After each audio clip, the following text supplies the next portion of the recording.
Magandang araw sa'yo. Salamat sa pagsama mo sa amin ngayon. May hinanda kaming malalimang paghimay. Ito'y base sa mga material na galing sa'yo, tungkol sa isang napaka-interesanting aspeto ng paglago ng simbahan. Ang pag-uusapan natin ay yung tinatawag ng mga sources mo na young plant moment.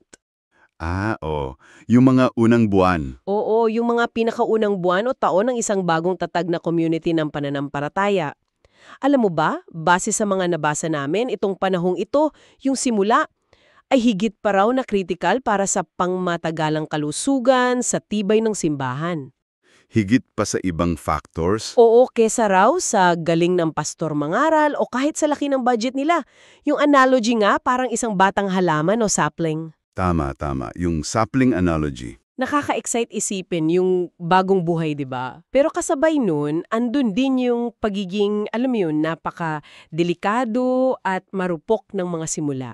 Kaya ang misyon natin ngayon, himayin nating maigi kung bakit ganun na lang kahalaga tong yugtong ito.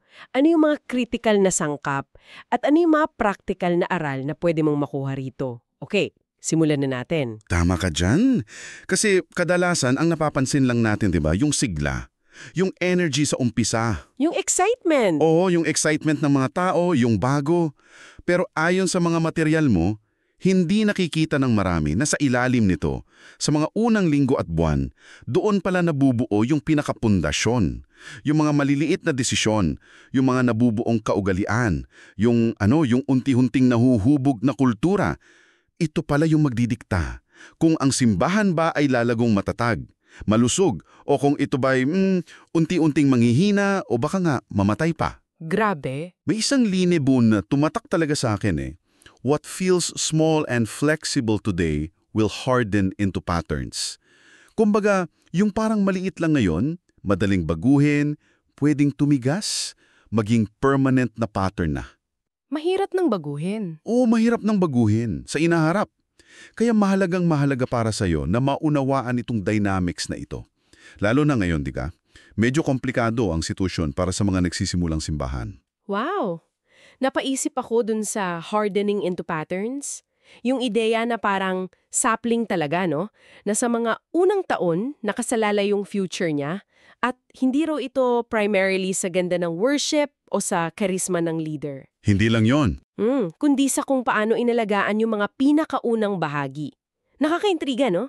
Kasi madalas ang mindset natin basta may dumadalo, okay na yan, tuloy-tuloy na yan. Akala natin okay na. Pero ang sabi nga sa isang source mo, parang halaman daw na mukhang luntian sa labas pero pag tiningnan mo, mababaw pala yung ugat. Oo, brittle roots nga daw.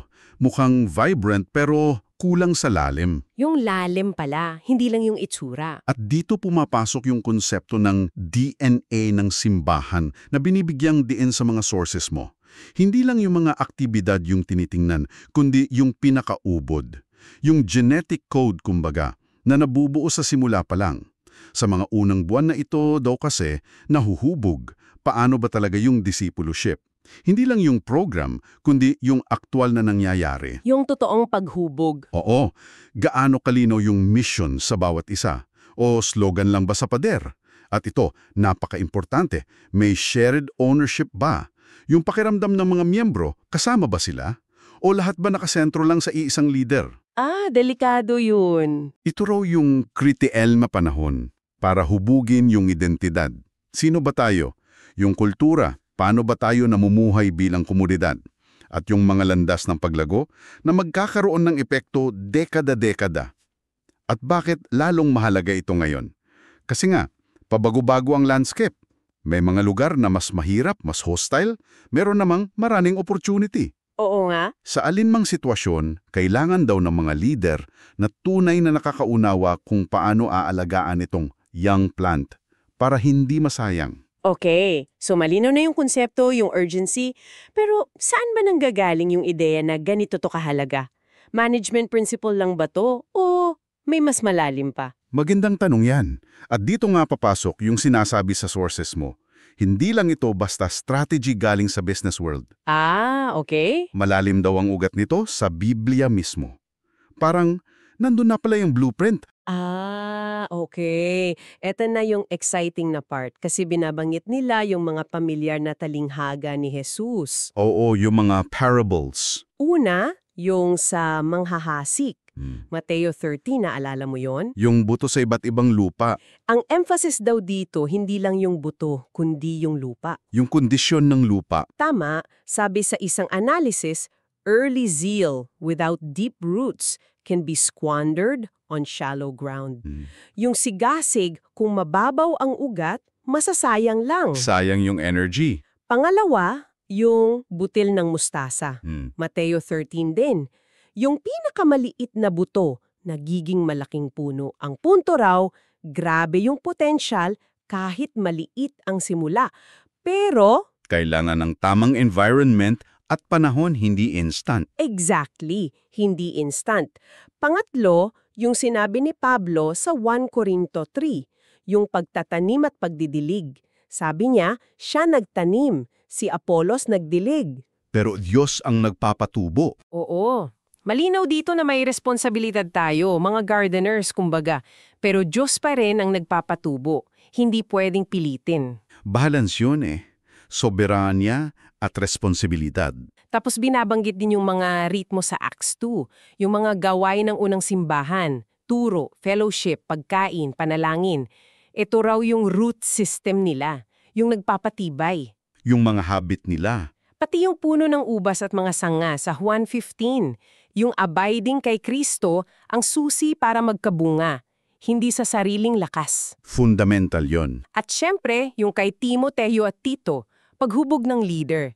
Critical yung maagang pagpili at paghubog ng mga susunod na leader. Hindi pwedeng one-man show. Oo.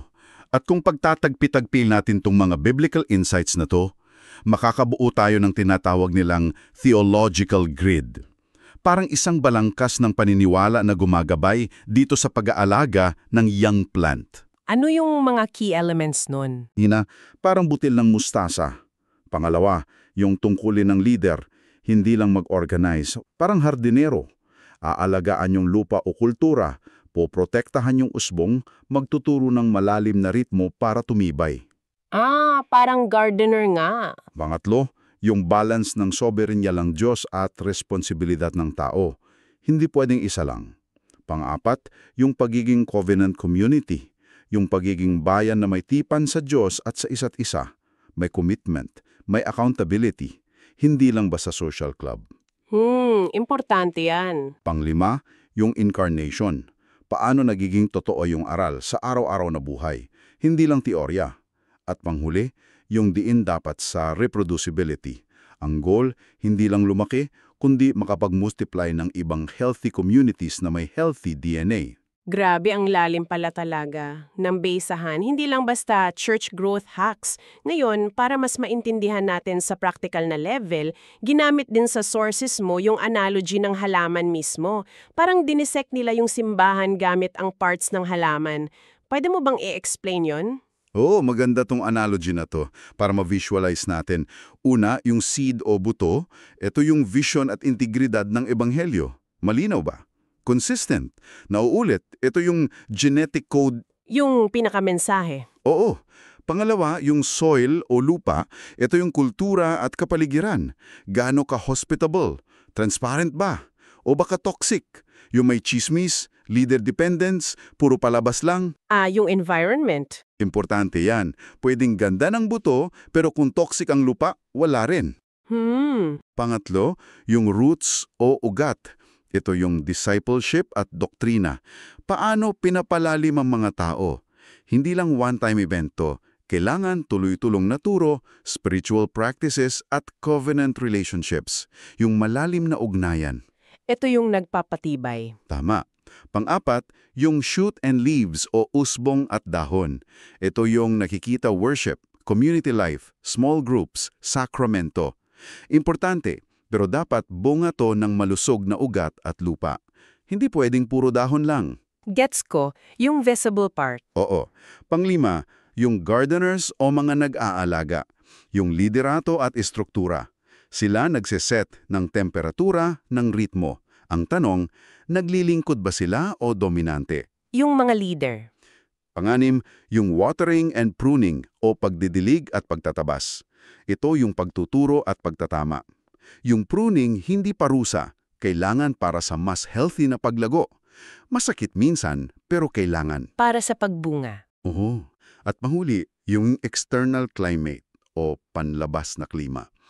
Yung konteksto, neighborhood, kultura, socio-economic factors. Kailangan marunong mag-adapt ang leader dito pero wag ikukompromiso yung seed.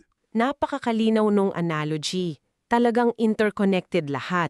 Hindi pwedeng isa lang ang focus mo. Pero napansin ko, parang binigyan mo ng extra emphasis kanina yung soil o kultura, tsaka yung roots o discipleship. Bakit kaya? Yun mas critical. Binigyang diin talaga yan sa mga sources. Yung soil o kultura kasi, parang ito yung naghahanda ng daan para sa lahat. Sinasabi doon, yung kultura ng hospitality, transparency, theological clarity, ito yung nagpapataba sa lupa para kumapit yung ugat.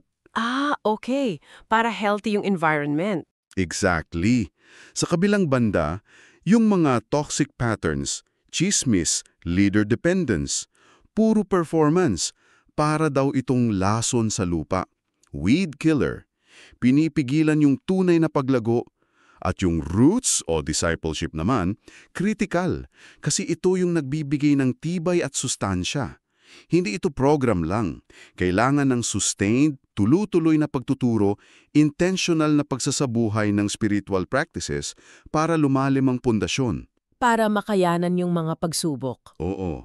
Tagtuyot, bagyo, ano man yan. Kapag mahina ang isa dito, halimbawa mababaw ang ugat, apektado ang buong halaman.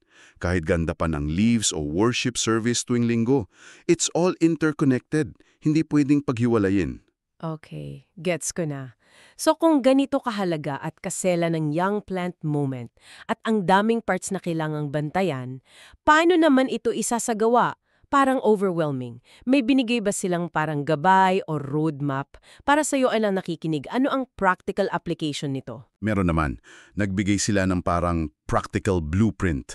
May mga phases. Para kang nag-aalaga ng halaman talaga. Phase 0, establish the root bed. Mga unang 0 to 3 buwan ito. Focus dito. Linawin ang ebanghelyo at misyon, gumuo ng core team covenant, mag-establish ng weekly spiritual rhythms, prayer, study, meals, simpleng governance at accountability, at hospitality practices. Simula pa lang. Okay, yung pinaka-foundation laying. Oo. Tapos, Phase 1, grow roots and train leaders. Mga 3 hanggang 12 buwan. Dito na palaliman. Magkaroon ng structured discipleship track, i-multiply ang spiritual habits sa iba, mag-identify ng mga apprentices, mga potential na leader, at sukatin ng lalim, hindi lang bilang, yung depth metrics. Hindi lang attendance. Hindi lang attendance. Tapos Phase 2, strengthen structure, institutionalize practices, mga 12 hanggang 36 buwan, patibayin yung mga nasimulan, rules ng leaders, financial sustainability, pag-embed ng ministry sa community. Mas nagiging established na. Oo. At finally, Phase 3, multiplication. Mga 3+ taon kapag matibay na. Magpadala na ng teams para magsimula ng bago, dala yung healthy DNA. Wow! Detalyado yan May mga checklist pa at depth metrics. Hindi lang paramihan, kundi palaliman ng ugat. Pero alam mo, habang pinapakinggan kita, naisip ko, ang dali sabihin, pero ang hirap gawin. Mahirap talaga. Ano kaya yung mga karaniwang pagkakamali? Bakit maraming young plants ang hindi successful? Nabanggit ba yan? Oo. At mahalaga tong malaman para maiwasan. Tinawag nilang common failure modes. Okay. Ano-ano yun? Una, pagiging leader-centric. Lahat nakasentro sa planter. Pag nawala siya, bagsak. Remedy, maagang mag-develop ng multiple leaders. Cross-train, wag i-monopolize. Oo, delikado yon. Pangalawa, spectacle over formation. Mas focus sa malalaki, impressive events kesa sa mahabang proseso ng paghubog. Resulta, mababaw. Solusyon, ibalanse ang resources papunta sa sustained discipleship, small groups, mentoring. Hindi lang palabas. Hindi lang palabas. Pangatlo, doctrine by default, drift. Walang malinaw na turo sa core doctrines, hinahayaan lang. Kailangan ng regular teaching at malinaw na doctrinal statement. Para alam ng lahat kung anong pinaniniwalaan. Tama. Pang-apat, poor conflict systems. Walang healthy na paraan mag-resolve ng conflict. Iniiwasan o nagkakawatak-watak. Kailangan ng biblical conflict resolution at gamitin yung covenant concept. Importante yan sa relationships. At panglima, financial fragility. Sobrang dependent sa external funding o sa iilang donor. Pag nawala, hinto ang ministry. Kailangan i-cultivate ang stewardship at generosity sa lahat mula sa simula, transparency sa pera. Ang bigat ng mga yon, talagang mga potential pitfalls. Ngayon, para sa iyo na nakikinig, this raises an important question. Paano mo masusuri kung ang isang young plant church na inobserbahan mo o kinabibilangan mo ay nasa tamang landas? Ano yung mga senyales? Meron ding indicators na binigay ni Sam. Hatiin natin sa dalawa, healthy signs at warning signs. Sige, unahin natin yung maganda. Ano yung healthy signs? Okay, ito yung mga green flags. May mga taong aktibong nadidisciple and nagmumultiply. Hindi lang tumatanggap, nagiging disciple makers na rin. Organic na paglago. Nagpapatuloy. Oo, ang leadership ay shared at lumalago. May mga bagong leader na nahuhubog at nabibigyan ng responsibilidad. Hindi lang iisa. Malinaw ang identity at inisasabuhay ito. Hindi lang statement, makikita mo sa desisyon, sa priority, sa interaction. Consistent. Inaalagaan ng mga vulnerable sa loob at labas.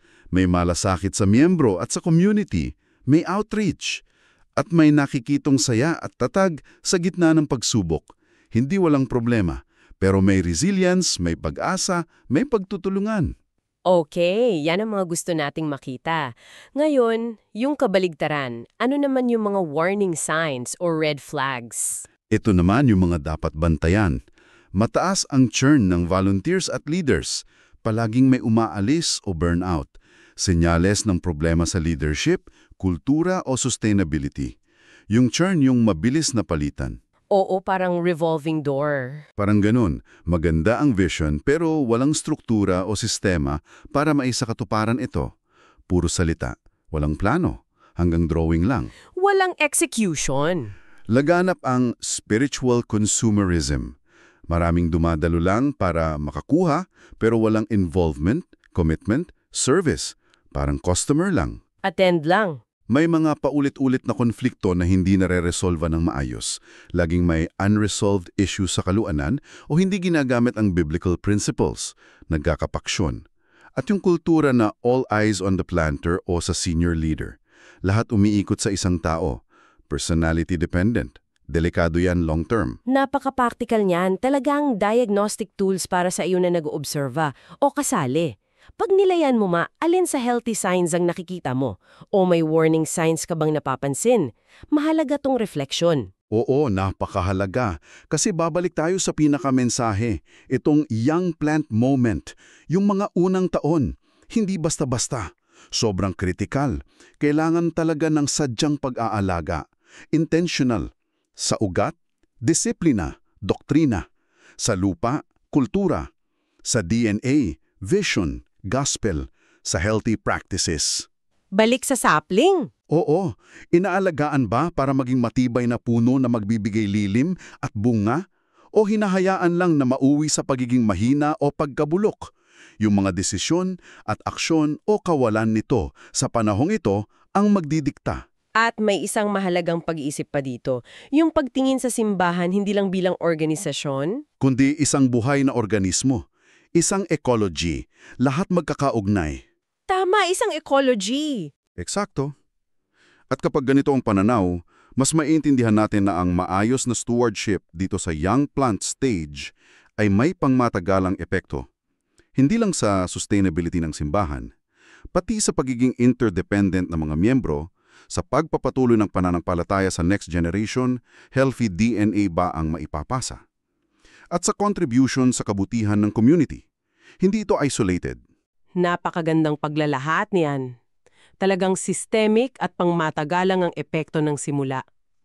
Kaya, bilang pangwakas na tanong para pag-isipan mo, Dahil nga napakahalaga nitong young plant moment at dahil madaling ma-focus sa nakikita agad, ano kaya ang isang madalas makaligtaang gawain o isang critical na nutrient na pinakakailangan para masiguro ang isang bagong community ay hindi lang basta mabubuhay, kundi tunay na lalago at mamumunga sa partikular nitong konteksto ngayon? Mm. Ano yung isang bagay na baka hindi natin napapansin pero sobrang crucial pala? Oo. Ano kaya yun? Iyan ang iiwan naming tanong para sa iyong pagninilay. Isang bagay na sana'y magtulak sa iyo na tingnan ang mga bagong simula, hindi lang sa excitement, kundi pati sa malalim na responsibilidad at potensyal nito.